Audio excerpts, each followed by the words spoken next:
¿Quién las ha llamado el sexo débil? Cuando las mujeres tienen 1000 poderes, son águilas, lunas, guerreras, tirando barreras sin parar. Alguien dijo la mujer es frágil. ¿Quién inventaría tanta tontería? Son mágicas flores de acero que piensan primero en los demás. No tienen miedo a caer,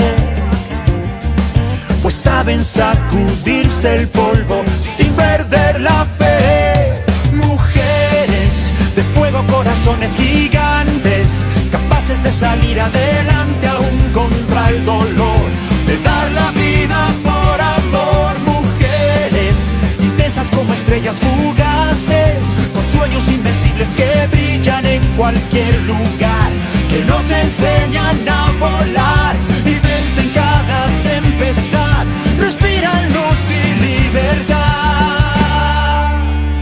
construyen caminos.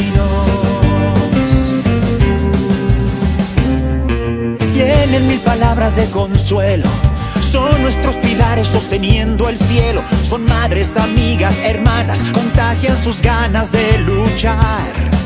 Cuando quieren logran lo imposible, saben que sus almas son indestructibles. Nos ganan con una mirada y nada las puede derrotar. No tienen miedo a caer,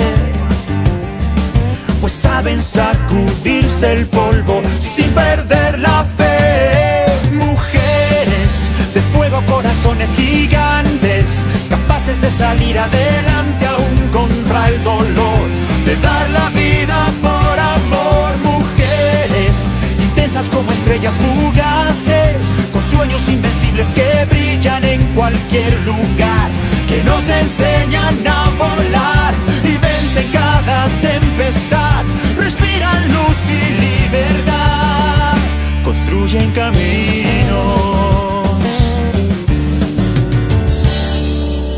No tienen miedo a caer, pues saben sacudirse el polvo sin perder la fe.